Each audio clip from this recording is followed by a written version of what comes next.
Let's continue that last example, but here we're going to use the double declining balance depreciation method. Remember, with the double declining method, we come up with the depreciation rate. And that depreciation rate is always, if it's the double declining, which is what we're focused on, even though in the real world companies could use triple declining. So double declining means put a numerator of 2, and our denominator is the asset's estimated useful life in years. And in this example, the asset is expected to be used for 10 years. So 2 over 10, or in other words, the depreciation rate is 20%. And remember, we multiply that depreciation rate by the asset's beginning book value. Book value, of course, meaning cost minus accumulated depreciation. And beginning, meaning on January 1st. So our depreciation rate of 20% is constant throughout the asset's life, but the beginning book value will decrease each period by the amount of the depreciation expense recorded. And what this is going to get us, this rate times the beginning book value, is the annual depreciation expense. Just like we saw in the last example, in the first year, 2020, the asset is only in use from May 1st through December 31st. So we're going to need to allocate that annual depreciation expense. So let's start with writing out the rate, because it's going to change. Unlike straight line method, which had the same annual depreciation expense, the annual depreciation expense will change each period. The rate will stay the same. The rate will always be 20%. Multiply that rate by the beginning book value. And we're going to multiply that by the portion of the year that the asset was in use to get the depreciation expense for that accounting period. So when we first put this asset into use, its beginning book value is equal to its cost.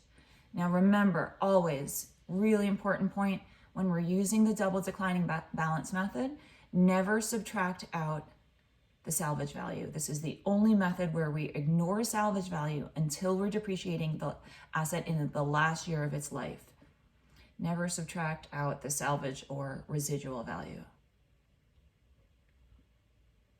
So the beginning book value is the full cost of the asset, $315,000. And we need to multiply that. That's for the full year. But the first year, the asset was purchased on May 1st, so it didn't go into use until May 1st. So it was in use for 8 out of the 12 months. Just like last example, the 8 represents the number of months between May 1st and December 31st. And that gives us depreciation expense for that first year, 2020, of $42,000. And let's also track the ending book value. This is what we would see, of course, on the income statement. And the ending book value will be reported on the balance sheet. The ending book value is going to be, start with the beginning of $315,000 and subtract out the depreciation expense we've recorded so far, $273,000. That ending book value on December 31st, 2020 is going to be the beginning book value in that next year, January 1st, 2021. So let's carry that number over. The rate stays the same every year. It's 20% now of the $273,000. And then what portion was of the year was the asset in use in 2021?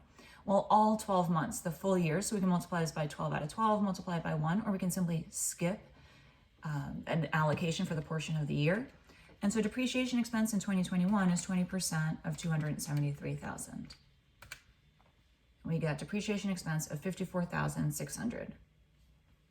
And that gives us an ending book value on December 31st, 2021 of $218,400.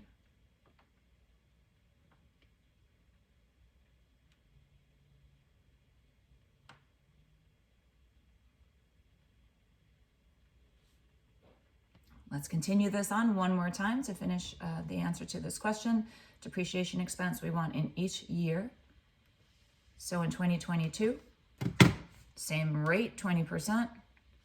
We have a new beginning book value equal to last year's ending book value, $218,400. The asset was in use the entire 12 out of 12 months, so for the full year. So we take the $218,400 and multiply it by 20% to get depreciation expense of $43,680. And an ending book value at the end of the period, at the end of 2022, of $174,720, which is equal to the previous book value, $218,400, less the depreciation expense recorded in this period, $43,680.